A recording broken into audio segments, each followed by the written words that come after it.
சொல்வதெல்லாம் உண்மை. நான் சொல்வதெல்லாம் உண்மை. இந்த வழக்கில் நான் சொல்வதெல்லாம் உண்மை.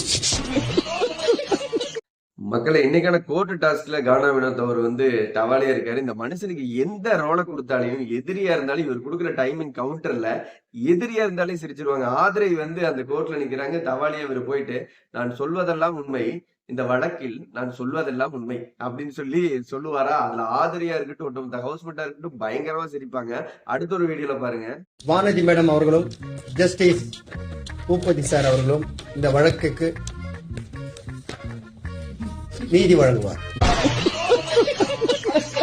ஆதிரை கேஸ்ல ஜட்ஜான சுபிக்ஷாவையும் அமித்தையும் பார்த்துட்டு வானதி மேடம் அவர்களும் ஜஸ்டிஸ் பூபதி சார் அவர்களும் இந்த வழக்கில் நீதி வழங்குவார் அப்படின்னு சொல்லிட்டு டொயின்னு ஒரு ஸ்லோ மோஷன்ல அவங்கள பார்த்துட்டு நீதி வழங்கிடுவீங்களா அப்படின்னு சொல்லும் போது அந்த வீடியோல சுபிக்ஷா ஜட்ஜு பயங்கரமா சிரிக்கிறத பார்க்க முடியுது. அடுத்த ஒரு வீடியோல பாருங்க. வித்யாபதி கோர்ட்ல இருக்கீங்க. வித்யாபதி கோர்ட்ல தான் இருக்காரு. போட்டு கருப்பு கலர் கோர்ட்ல தான் இருக்கிறாரு. ஜிப்பாவை போட்டுக்கிறாரு. வினோத் கொடுத்த கேஸ்ல வாதாடின வக்கீல் விக்ரம் என்ன சொல்லிட்டு இருப்பாருன்னா, அவரு என் அண்ணன் சார், அவரு தான் என்ன கஷ்டப்பட்டு படிக்க வச்சாரு, அவருக்கு நான் நீதி வாங்கி கொடுக்க முடியலையே அப்படின்னு சொன்னோடனே ஆப்போசிட்ல இருக்கிற அமித் ஜட்ஜி என்ன சொல்லுவாருன்னா, யோ வித்யாபதி இது கோர்ட்டியா, நீங்க கோர்ட்ல இருக்கிறீங்க, இதை மறந்துட்டு பேசிட்டு இருக்கிறீங்க அப்படின்னு சொன்ன உடனே அந்த பக்கம் கானா வினோத் அவர் டைமிங் கவுண்டர் ஒண்ணு கொடுப்பாரு. அவர் கோர்ட்டு தான் இருக்கிறாரு, கருப்பு கலர் கோர்ட்ல தான் இருக்கிறாரு, நாங்களே ஜிப்பாலே இருக்கிறோம் அப்படின்னு சொல்லுவாரு. இந்த பக்கம் கனி ரியானா பயங்கரமா விழுந்து விழுந்து சிரிப்பாங்க. ஒட்டுமொத்த ஹவுஸ்மேட்டும் பயங்கரமா சிரிக்கிறத பார்க்க முடியும். அடுத்த ஒரு வீடியோல பாருங்க. கமருதீனும் பார்வதியும் செய்த தவறுக்கு போட்டியாளர்கள் பாலையும் டீ தூளையும் முட்டையும் பறித்த பிக் பாஸ் மீது வழக்கு தொடர்கிறேன்.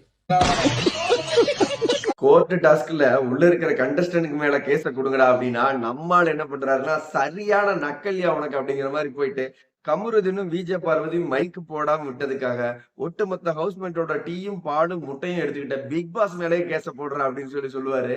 அதுக்கு சிரிக்காத ஆளே இணையதளங்கள்ல இருக்க முடியாது. அடுத்த ஒரு வீடியோல பாருங்க. சாப்பாடு ஒருவேளை அந்த கூட போதும், காலையில நான் டீ குடிச்சு தான். அதனால தான் அந்த கம்ப்ளைண்ட்லயும் வழக்குல இதை பத்தி நான் மென்ஷன் பண்ணிட்டு வந்தேன். அதனால இவங்களுக்கு ஒரு வாரம் கொடுக்கறது வேண்டிய 2 வாரம் கொடுத்தா எனக்கு கமருதீனும் விஜய் பார்வதியும் மைக்க மாட்டாம பேசிட்டு இருந்தான்னு சொல்லிட்டு பிக் பாஸ் பாலையும் முட்டையும் எடுத்துட்டு போயிட்டு கொடுக்க முடியாதுன்னு சொல்லிடுவாரு. அதுக்காக லிவிங் ஏரியால ஒட்டுமொத்த ஹவுஸ்மேட் உட்காந்து பேசிட்டு இருக்கும்போது எல்லா போட்டியாளர்களும் கமருதீனும் விஜய் பார்வதி மேல இருக்கிற வன்மத்தை தான் காமிச்சிட்டு இருந்தாங்க. நம்மால் வன்மத்தை கூட காமெடியா காமிச்சாரு. என்ன சொல்றாருன்னா, கவனவனை தெரிஞ்சிட்டு நான் எனக்கு சாப்பாடு ஒரு வேளை இருந்தா கூட போதும், நான் முழுக்க டீயை குடிச்சிட்டே இருந்துருவேன். அதனாலதான் பிக் பாஸ் கிட்ட போயிட்டு நான் எழுதி கொடுத்துட்டு வந்தேன். இந்த விஜய் பார்வதியும் கமருதீன் பண்ண வேலைக்கு இவங்க 2 பேரும் ஒரு வாரம் ஃபுல்லா பேசக்கூடாது நீங்க சொல்றீங்களா, அது பார்த்தா அது ஒரு 2-3 வாரத்துக்கு கொடுங்க, இவங்க பேசாம இருக்கட்டும், எனக்கு டீ பால் தான் வேணும் அப்படின்னு சொல்லுவாரு. அப்பயோ ஃப்ரெண்டா இருந்தாலே உனக்கு டீ பாலுக்காக விட்டு கொடுத்துட்டியா அப்படின்னு சொல்லிட்டு எல்லாருமே பயங்கரமா சிரிப்பாங்க. அடுத்த ஒரு வீடியோல பாருங்க. எதையாச்சும் உடைச்சிட்டீங்கன்னா நீ ஒரு 37 வாரமா வச்சிருக்கா கேட்டனா? 37 வாரமா சும்மா ஏதாவது சொல்லுவேன்.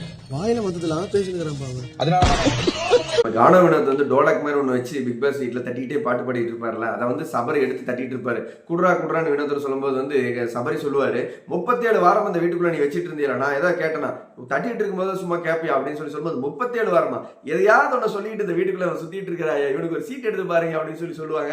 ஒட்டுமொத்த ஹவுஸ் மட்டும் திவ்யா இவர்கிட்ட வாய் கொடுத்து மாட்ட முடியுமா அப்படிங்கிற மாதிரி சொல்லிட்டு செம்மையா சிரிப்பாங்க.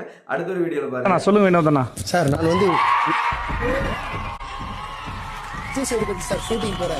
என்ன மக்களே, வீடியோ பாத்தீங்களா? இந்த சத்தம் இந்த மனுஷனுக்கு ஒரு நாள்ல கிடைச்சிருந்தீங்க.